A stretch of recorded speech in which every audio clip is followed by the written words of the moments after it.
Kevin Bigley, one of those guests who has joined me multiple times and is just a blast every time. Day 25 of National Podcast Post Month, NaPodPoMo, hashtag NaPodPoMo. I'm Ben Beck, the host of The Spotlight, and I'm taking you back to the first time Kevin ever joined. At the time, he was promoting a show called Sirens on USA, which I really enjoyed. Really enjoyed, and unfortunately got canceled after 2 seasons. But Kevin has found great success, even past Sirens, currently now on Upload, in which he returned to the podcast yet again for the third time this past season 6. So if you want to hear that, and there's actually video of that one as well, so you can visit the Facebook page or YouTube to see the video of my conversation with Kevin that last time. But this is, again, taking you back to the first time he joined. Here it is, the rewind of the first time Kevin Bigley joined the Spotlight, day 25. Enjoy. All right, everybody, you are listening to Next Level Radio. I am Ben Beck. And I'm Adam Gorey, and we're here with another guest spotlight tonight. Sorry about that. The USA Network now, for a while, has been putting out some great television lately. Not only have they added some great syndicated shows, but the USA original series like Burn Notice, Psych, White Collar, and Suits have been doing very well. And now it seems like they got another great show on their hands with the new comedy Sirens. So tonight's guest plays rookie EMT Brian on the show. His past projects include The Dilemma, Bones, CSI Miami, and Chicago Code. Please welcome to the program, Kevin Bigley. Hey there. Thanks for having me. How's it going, Kevin? It's going really well, man. It's going really well. That's awesome. So for those who haven't seen Sirens, tell us a little bit about the show and your character, Brian. So for the show, for those who haven't seen it, Sirens is about basically 3 EMTs, Johnny, Hank, and Brian, and kind of how they try to navigate their personal lives while trying to keep them separate from their work lives, and how that just doesn't really work out so well. Brian, in the mix of it, is my character is very naive, kind of the wide-eyed rookie in the beginning of season 1, and as it goes on, he begins to kind of find his way and become a little bit more comfortable within the group. Awesome. Now, for the show, did you have to go through any type of like emergency training or take any, medical classes for the role, or is it basically going off script? When it comes to like the medical stuff, we are very aware that we are just actors. So we tried to do our best to not look like idiots, but we had some people. I think a revolving door of around 10. EMS workers that helped us kind of not look stupid. But like Larry, like Dennis's wife is a volunteer EMT. So a lot of the stories were, from her and people she's worked with and things like that, and real actual events. So for the most part, they were grounded in reality, and then or like heightened situations. And then for all the stuff that we were doing on set, we had people that would help us out, make sure we weren't doing it. We would go up to them and be like, do I look like a jackass if I'm doing this, or what? And they'd be like, no, just kind of do this and that. Now, you had mentioned Dennis Leary, who is one of the executive producers of the show, and he was also one of the executive producers as well as the creators of the television show Rescue Me, which, as being a former firefighter, I was absolutely a fan of. And it seems more and more recently that the comedies about different professions, like Rescue Me was to firefighting and Scrubs was to doctors, seem to be more on the nose as to what the profession is really like, more so than the dramas that are out there. Would you say that would be the same thing as far as the case when it comes to Sirens? It's hard to say whether or not it's more or less like it, because I haven't done this kind of work, this is not my profession.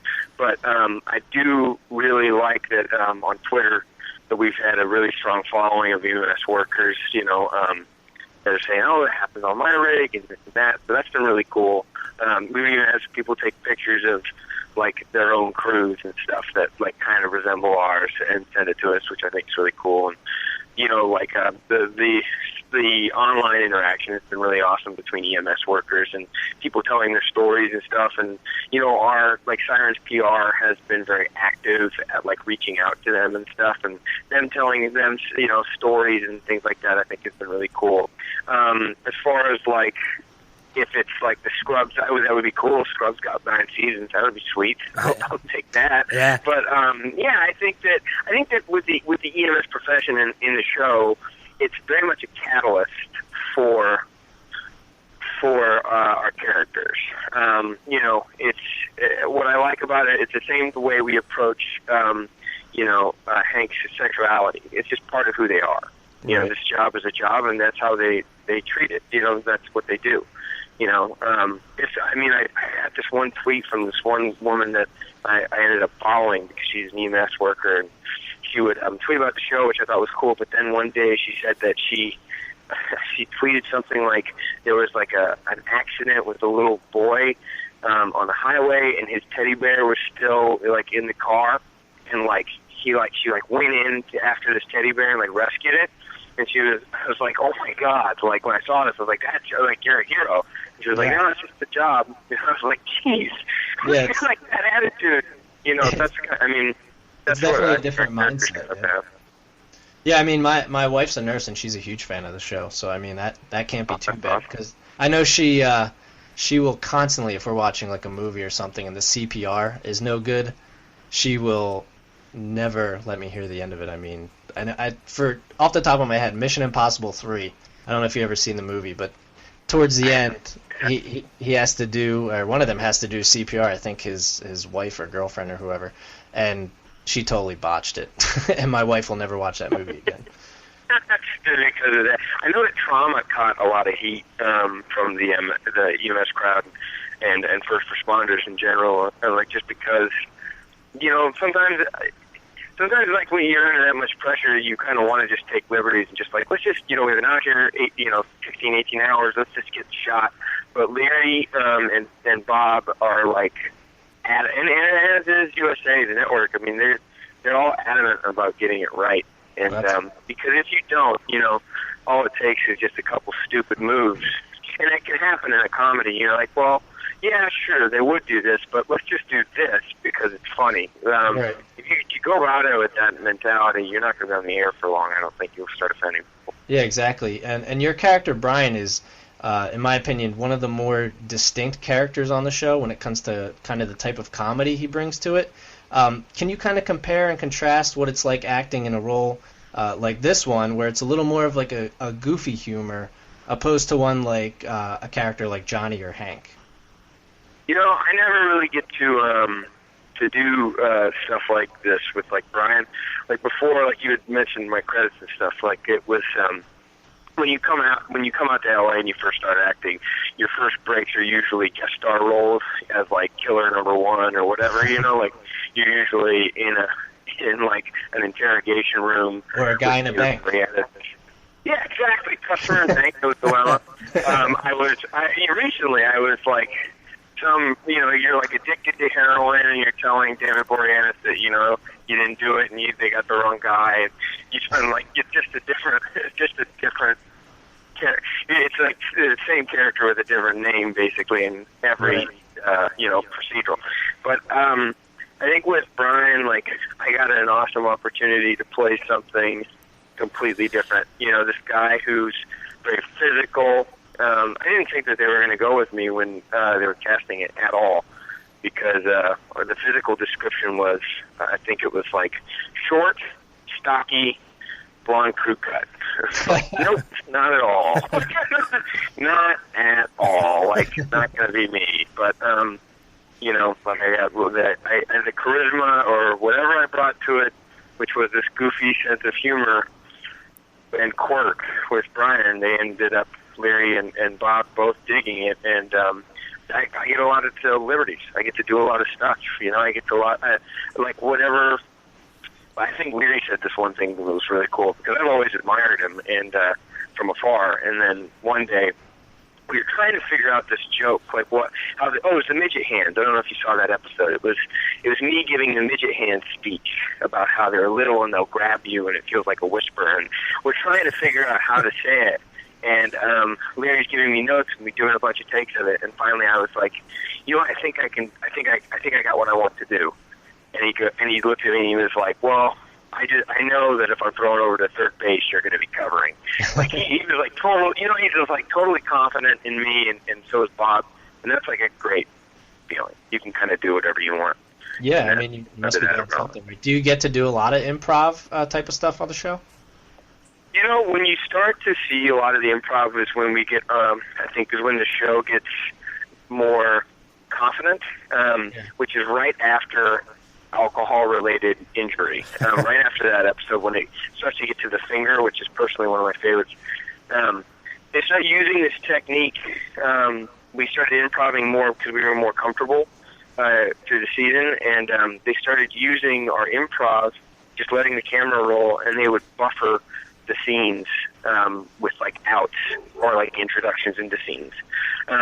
So they started using our improv in a really interesting way to kind of help give a boost of energy at the end of the scene, bleeding into the next one. So I thought that was really cool. That's kind of when the show kind of starts to find its legs, and you start to see a little bit more of our characters. Yeah, I mean, improv is always, in my opinion, funnier when you can do improv and pull it off, and you know, rather than script, because humor's not an easily scripted thing, if that makes sense. Yeah, it definitely does. You have to. But the problem with improv is that sometimes if you just lean on that and you throw out the writing, it can get rambling, and everybody's just kind of talking over things. I think what makes it unique and what makes improv work in like a sitcom is the writers are God. You know, like you have to really respect where this is coming from. You know, it's coming from, these are written words coming from Leary, coming from Bob, and that we have an amazing writing staff, and I'm not just saying that to be nice to my writing staff so they don't kill me off, but they are an amazing writing staff with lots of, you know, there's Eric Durbin and Spencer Sloan and Julianne Smolinski. I mean, these guys are pros, and have some really good lines, but after a while, you can kind of come in and the writer will be on set, and if you memorize your line and it's like math, you know, you're figuring out an equation, kind of how does the joke work, and then you come in with your interpretation of the equation and how the joke works, but then you also have like 5 improv lines of ideas, and you can work that out with the writer on set, and you'll end up better for it. The show does too. It kind of shows through. Yeah, definitely. Now on the show, everybody kind of has a different nickname. Were they kind of given as you're in production, or were they already written out? And was yours Kevin because that's your actual name, or how did that work out? Man, that was so weird because the nickname thing, like, we got our scripts, like, for the first few episodes, and that was the first one I read. And I was like, oh, that's kind of funny. Like, the whole Kevin thing, that's a pretty inside joke, you know, like not a lot of people know. Most people will, you know, assume that my name's Brian, and, you know, and then here they're using my actual name. And I went up to Larry like months later, because we got our scripts in like July, and then we're filming in September, and I went up to him on set the day we're filming that. I was like, pretty good joke, but pretty funny, Dennis, you know, like that's good. He goes, what do you mean? I was like, because my name's Kevin. And he goes, oh. He goes, oh, I didn't know that. No, that's not why I did the joke. I did the joke because people used to call me Kevin. I mean, Dennis completely forgets your name when you're on set. He just calls you, hey, Johnny, Brian, come over here. Like, it's just, you completely forget. You have no idea. That was my nickname for that reason. So is Dennis on set a lot during production? Yes, he is. And a lot of times, especially in the later episodes, he'd be in the back of the rig. So like when we're like talking and stuff and all the rig scenes, he's like laying down at my feet, like right behind me. And like I was trying to be with HD that they didn't catch like some of the smoke from the cigarette. So he used to be smoking back there in the middle of one of your scenes, and then you just like, you know, like just kind of throw you a line and stuff, you know, like. But it was cool. I think like there was one time because they hook you up to what's called a process trailer, and you have like 3 cameras aimed on you so they can get the improv. I mean, it's a lot of coverage, but you're not driving, like Mosley's not driving most of the time; he's being pulled. Right. We're being pulled to a trailer, and Dennis is in there laying down. So you go and you get all your coverage for the scene that you're shooting in the rig, and then you have a long drive back to the depot to unhook. And like Dennis for those would like sit up and like smoke, and then we'd like listen to the radio. And he loves music, so like I think hopefully with like DVD extras or something, I think they caught like him singing like a Gaudier song or something. I think we were all singing a Gaudier song. We would just like kind of listen to like classic rock or like top 40 or something, and he knew all the words to like every damn song out there. That's awesome. Okay, so tonight is the finale, which airs on USA Network. Are you doing anything special for the finale tonight, or just relaxing and checking it out? You know, we always go to Mosley's for the most part. I think I've had a couple things like they've come over to my house and stuff, but we go over to Mosley's pretty much all the time. He cooks, and I think he's making pulled pork sandwiches tonight, so I'm not going to miss that. He's a damn good cook, so I'm going to go get that. And we tweet for the live finale, of course, and for both coasts. So we'll be all over there talking and watching the thing, and we've seen it a couple times. It's a really good episode. I'm really stoked about it. It's really, really funny. I love when they use chaos in our episodes. You know, in this one, Teresa and Johnny are possibly going to get married, and yeah, everybody just kind of freaks out. Yeah, and just starts demanding their own things from the wedding. So we all talk over each other the whole episode. It's really, really. And Josh Segarra, who plays like the stupid Officer Billy, there's a lot of him in this, and he was like. People asked if we like busted up on set and stuff. It was all because of Segarra. So he's back a lot, and he's heavily featured in this episode, and he absolutely kills it. He's really, he's really a funny. good character. He's so good. He's so good. He will you're talking about improv. That dude comes up with so many lines that he'll just sit there and just bang, bang, bang, bang, like lying around kind of stuff. It's like, geez, how did you even think of some of this stuff? He has no fear, absolutely no fear. Any word on a season 2 yet? No, I can't. I mean, you know, like we've had good numbers and all that stuff. I can't even pretend to know what the hell that stuff means. I can get my own interpretation. You know, you never know with TV. You never know how it's going to go. But you know, I mean, we focused on making a good product, and I think we have. And you know, it'll be up to network and studio and all that stuff. But there's a million things, ad space and ratings, and then you know, demo, all these things that are just kind of juggling balls that I could pretend to give a definition to. But no, I think they're upfronts, which is like the presentation to like the advertisers on the 15th. So they'll give they'll give an announcement somewhere around there. There you go. Fingers crossed. Yeah, well, USA has a good track record with their shows, so I mean, it's, you know. Yeah, that's the beauty of it all. I mean, they've been really nice about one thing that I think I've said this before, but it's like we're not shooting while we're airing. I mean, we shot Chicago back in the fall, September and October, and part of November, I think. And now we're airing, you know, in the spring. Well, at least spring for Los Angeles, not for Chicago, but spring, you know, March and April. And that's just such a luxury, you know, that the network is like, they give you time. They weren't always on set, kind of, you know, changing lines and demanding different things. They kind of let Leary and Bob kind of create the show that they wanted to. And then when it came time for the release, there was this big, big push behind you as they premiered the show. And then it's pretty continuing. You know, they're in your corner. So it's a good feeling. And then for the most part, I mean, they generally give their shows a lot of time on the air to kind of find their audience, because I think there's a lot of people, you know, like I don't mean to ramble, but like Brooklyn Nine-Nine has like 3 million people, 5 million people, I think, watch that. Yeah. I think that we could attract, you know, a similar, maybe not 5 million, but we can definitely attract a similar audience to people who would watch Brooklyn Nine-Nine would definitely watch Sirens, I think. And Right. so Were you in an episode I think of they know Brooklyn that, Nine-Nine? you know.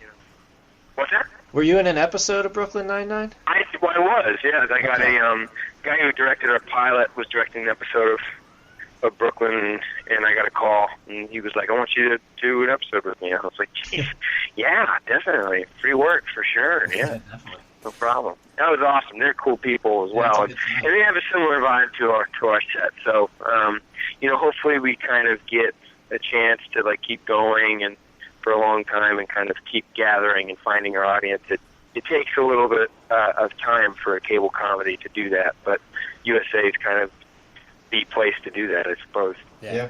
Well, I know we're running towards the end of our time, but usually towards the end of our interviews, before we wrap anything up, what we like to do is a couple rapid-fire questions. Adam's just going to throw a couple questions at you. They're really simple. They're just really quick questions that, you know, that our listeners can get to know you a little bit better. You don't have to go into depth about them. Just answer with, you know, whatever first thing that pops to your head. Awesome, sounds good. All right, and the first one is actually a question kind of from last week's episode. What's your favorite kind of donut? Old-fashioned glazed. Okay. Second one, if they made a movie about your life, what actor, other than yourself, obviously, would play you? Mike Mosley would play me. And I wouldn't want anybody famous, but I wouldn't sell the script unless Mike Mosley was attached. I would make him. I'd force Mosley to play me, just because I want to see it. That's awesome. Who was your favorite president? A little history. My favorite president is Ulysses S. Grant, because he was horrible. He wasn't his memoirs are really good, and I've read his memoirs, and they're really, really good. That's awesome. But not a very good president, no. So last one, what subject in school did you struggle with the most? I cheated my way mostly through high school. Just I focused mostly. That's a horrible thing to say, but it's true. I would spend more time trying to figure out interesting ways to cheat than I was actually just studying. But I've always been a big, if you can tell, since I read Grant's memoirs, I'm definitely a history nerd. So yeah, history, I guess, even though I cheated my way through that completely. All right. Well, I know we're just about out of time, but Kev, we want to thank you for for spending a couple minutes with us tonight. Thanks for having me on, guys. I appreciate it. Yeah, no Anything problem. to help the show. We want to encourage everybody to follow you, especially since you said you're going to be live tweeting both East Coast and West Coast during the finale tonight. So we want to encourage people to follow you at Kevin Bigley on Twitter. And of course, we want to encourage everybody to tune in to the USA Network 10/9 Central tonight and check out the season finale of Sirens. Awesome. Thank you so much, guys. Really appreciate it. Yeah.